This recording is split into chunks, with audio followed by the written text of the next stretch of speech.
Text, I just figured out that I'm like right in front of an anthill. I'm kind of dumb. Well, I mean, I pride myself on paying attention to my surroundings, but clearly I don't sometimes. I have an embarrassing admission. When I was younger, I used to kick anthills. But I felt bad about it.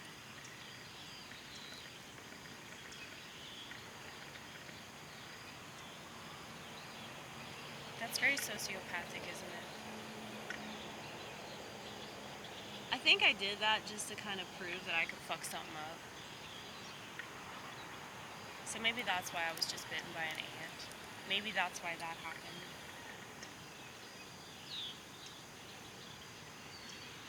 I think it was a fire ant too, because that like really stung. But there were all kinds of anthills in Texas. I lived in Plano for a little while, and there were so many fire anthills. Like they were everywhere.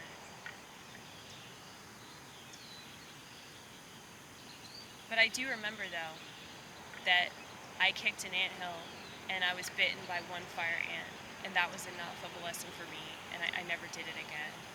But I feel really stupid because I'm like sitting in their territory. I mean, I'm not sitting on the anthill, but look, I'll show you. Yeah, that's propaganda. He's hanging out.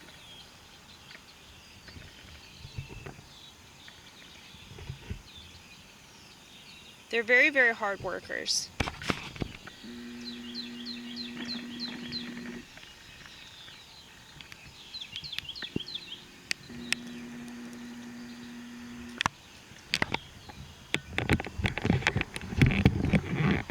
And look, they're all over my Bible. They want that eternal life.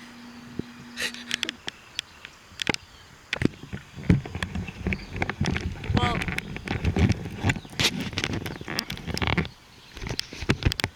isn't there a proverb about ants?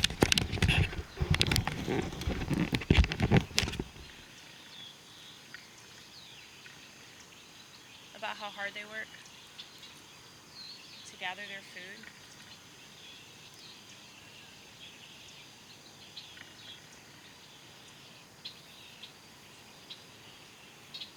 I like how you're just sitting here still. You're like, no, I'm not gonna move. Well, I'm already here. So, I'm gonna leave in a minute though. I just wanted to shoot some videos on my recent comedy set because like I don't know, I feel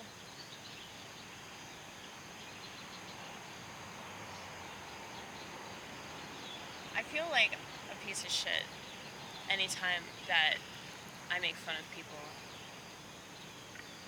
even if they totally deserve to be made fun of, even if they are stupid and ridiculous. It's like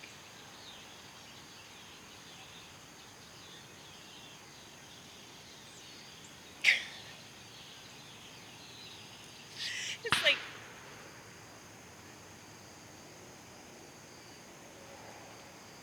all these people are so broken. And that's why they're choosing all these things that are so destructive.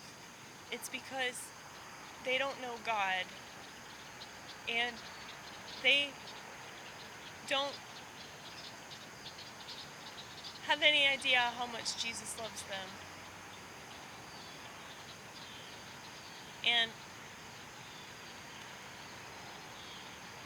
it's like, there are very few people I've met in the comedy scene that are Christians, but you can tell that they're just so lost. And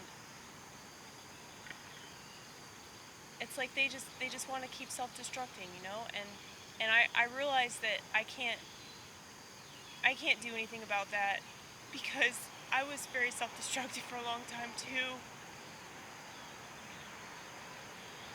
And I'm just like, I can't believe that I made it out. Like, just looking back on my past life, I just can't believe that I didn't die over and over and over again. And so I feel like there's this divine purpose for my existence. And if that sounds arrogant, so be it. But I just feel like there's just way too many things that have happened to me in my life that have taught me so much about God and about grace and mercy. And I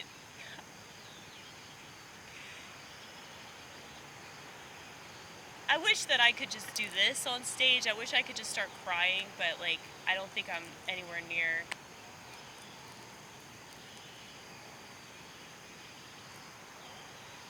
that level of comfort.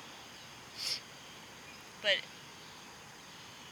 it just, I don't know, I think about just how lucky I am to be in the position that I'm in and to be able to do what I'm doing and to have the perspective that I do, and I'm so grateful for it.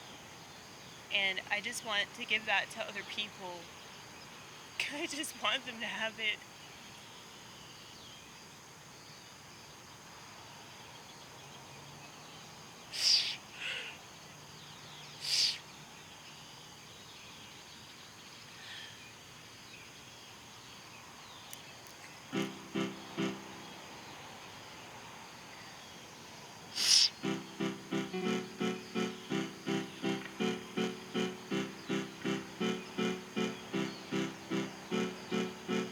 I wouldn't be here if someone hadn't been watching my crazy ass. I wouldn't be here.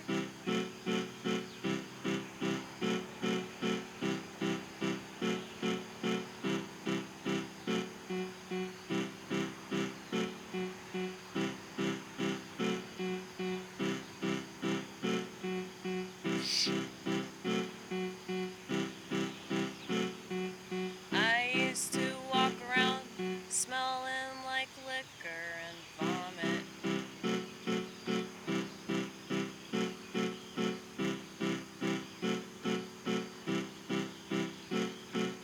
I used to walk around totally suicidal. I used to walk around, no idea what my purpose was. But I was too much of a coward to kill myself in the regular way. So I just let vodka do what I was too afraid to do.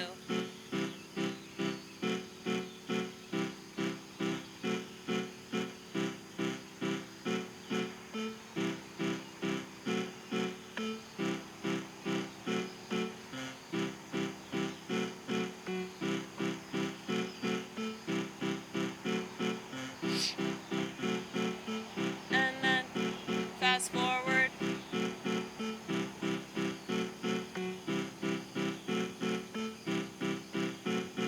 something like, I don't know, 5 or 6 years later. You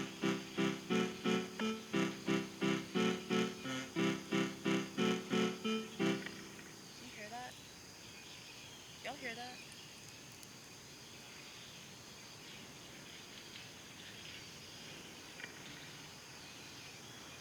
I think there's something on the other side of this area. I don't know. Oh, okay. But one of the reasons why I have such strong faith is because all the time that I wanted to die, God wouldn't let me die.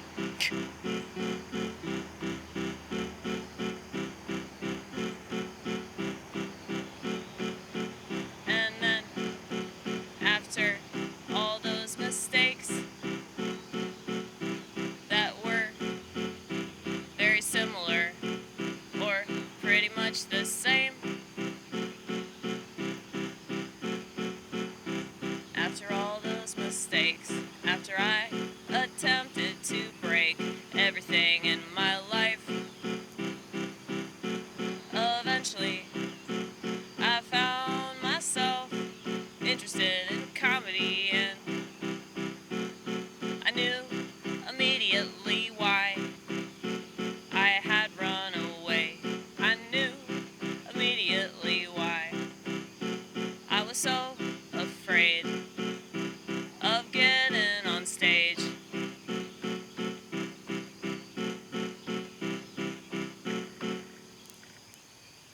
I'm making excuses to not do that again.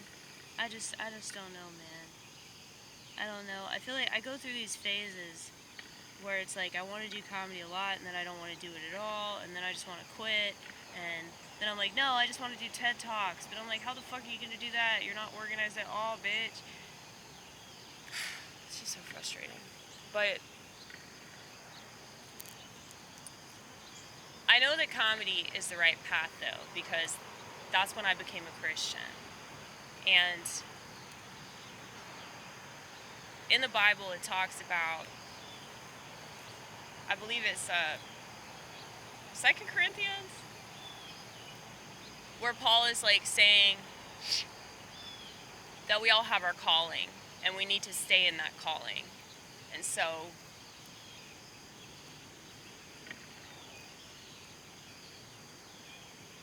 we shouldn't just like make some rash decision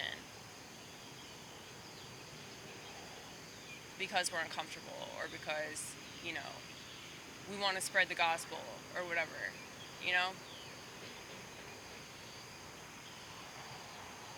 That's why I got into this huge fight with my priest about stand-up. Because, you know, it's very degenerate. I mean, obviously. What's bothering me so much is that I did a joke about the LGBT community being degenerate. And, you know, I basically threw myself under the bus, you know, talking about, like, being a eunuch and how weird of an experience that is. You know, like, especially living in a place that's, like, so sexually charged. And, I mean, I didn't say all that on stage, but basically what I said was that I would never fit in with the LGBT freak show because, like, my lifestyle isn't degenerate enough. Which is true shit, okay? It's true shit. Asexuality is most definitely different, okay? But they would never push that because they can't control people that are asexual. So they were pushing people to make babies, okay? Hence the baby boomer generation. And they pressured women to make babies. And that's why they got on these supplements to make it easier for them to have kids. But taking pills, like, anything artificial is not going to be good for your kid. Okay, for obvious reasons, but I don't think it's obvious to many, many people in this country. But we have all these kids that, like, aren't being taken care of. You see this all the time, at least I do, with, like, you know, people that have really severe psychological problems because of their parents, because they grew up in a narcissistic family or whatever. And it's very clear that, like, many people don't know why they had kids, you know? And I was actually talking to this friend of mine today, and she was saying that she just feels like a piece of shit for having her child, and she wishes that she hadn't had her child because she's just so terrified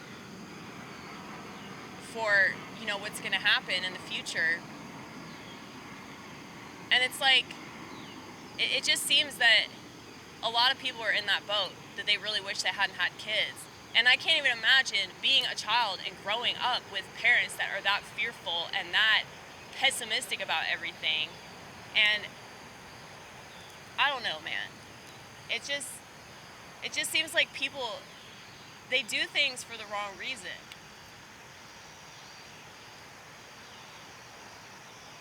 And how awful is that you'd think that having a child would be a mistake?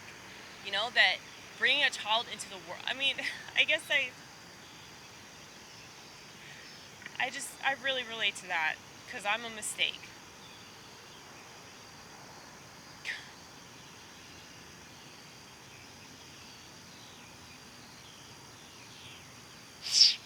At least my mom thought so.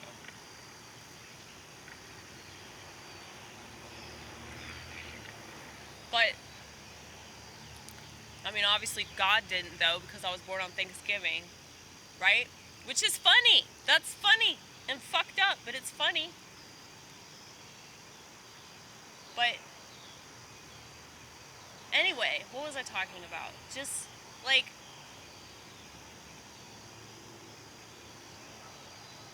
people having kids and being shitty parents, and now their kids are grown, but they're still children, essentially. And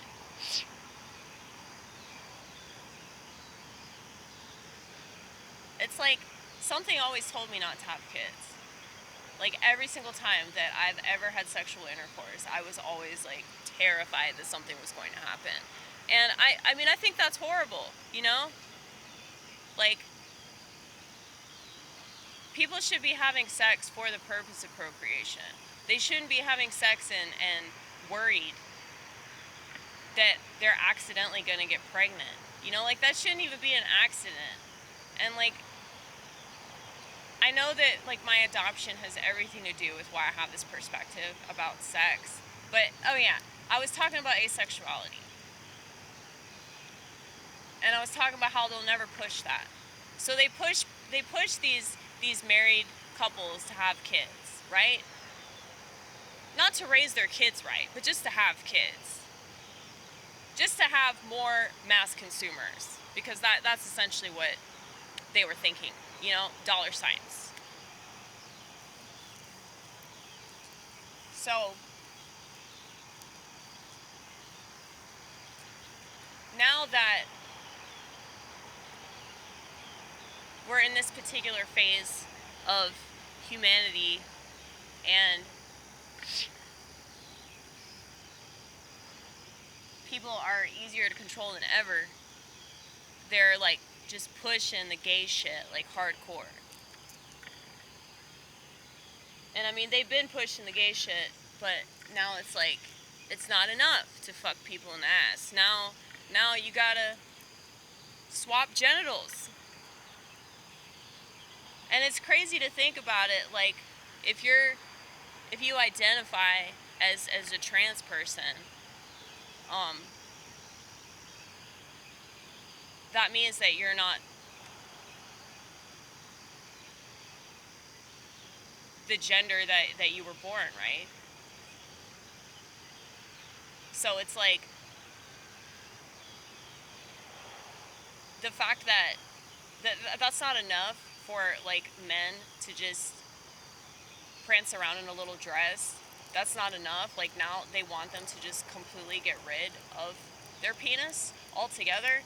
You know, it's not enough for them to chemically castrate themselves. They have to literally castrate themselves. And it's just so disgusting. And yeah, I know that I'm not wrong to be this disgusted by that. Especially, like, as a person that's questionably trans. Like, just the fact that if I was growing up in this time, like, I would probably have every shitbag public school teacher trying to convince me to, you know, just become something else. And, you know, when I was a kid, I was really confident in myself, and I was a smart ass, and my teachers hated me because I didn't respect authority. Still don't. But the older I got, it was like I became more and more insecure because I was in this fucking world, right? And then public school was just indoctrinating me. And not with education. I mean, yeah, I never believed any of that crap they told me about U.S. history. But they indoctrinate you by the system. They indoctrinate you by the way that they treat you. And I've been yelled at by so many teachers.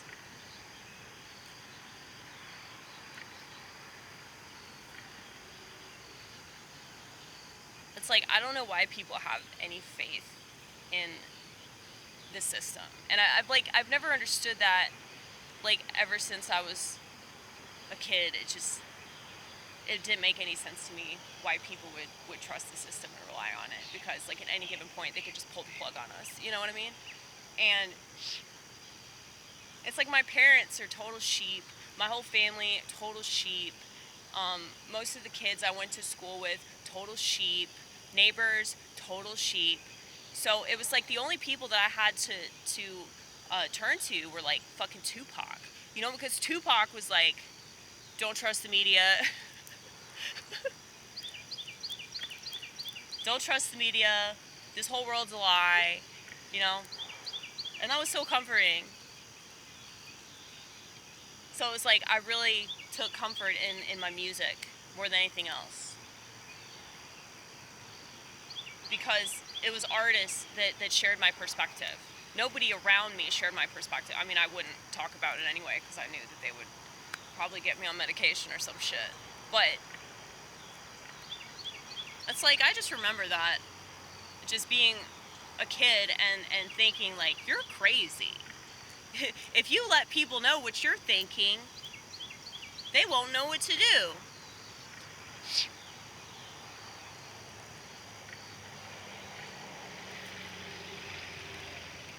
But you know, more and more people are hopping on board with me, especially with the smartphone situation, you know. I mean, I still have a flip phone, in case you didn't know. There you go.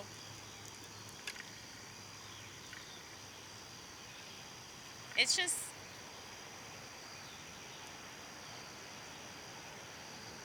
I'm really proud of the fact that I've consistently made decisions that were mine. I consistently made decisions to turn my back on the world and to um, stick my middle finger in the face of anybody that was trying to control me, you know? And you don't even have to be like that abrasive about it, you know? Like just not upgrading your phone and being like, no, I don't want to be on social media like that. I don't want to document everything I'm doing. I know it's kind of ironic considering this channel. I shoot a lot of stuff, but that's because I know that my perspective is pretty unique and I have some pretty valuable insight, and I've been told this by enough people from all walks of life, and not just on the internet, but in the real time.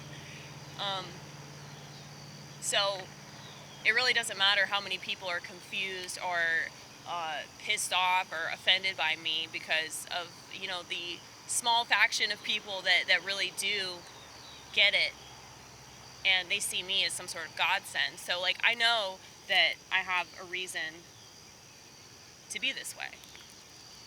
And I don't need to be validated or vindicated anymore. And it's interesting because I'm receiving all of that I really wish I'd gotten in high school, but I don't think that it would have meant as much as it means now. Because I worked for it. And you know, I spent the better part of my 20s just like self-destructing and, you know, just trying to figure shit out. But in the midst of all that self-destructing, it's like I realized that God was always working in my life. Even when I was making decisions to like actively reject him. So he was still around. He was still hanging out in the bushes, you know. But yeah, man,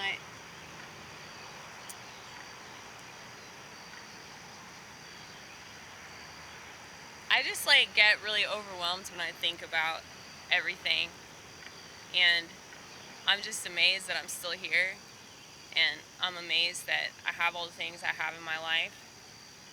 But I give the credit to God because, you know, I've made a lot of really stupid decisions, and it was most definitely God that got me out relatively unscathed. Sometimes somewhat scathed, but it's okay because I deserve to be scathed. I deserved way more scathed. But that's an interesting term. Can you just be scathed?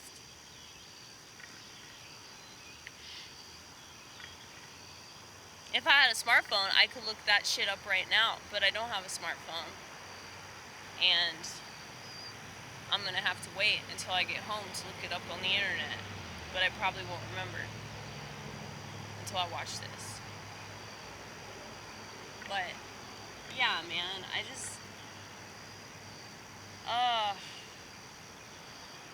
I don't know what to do.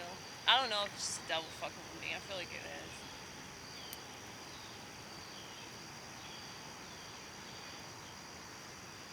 But I think that's really all I had to say.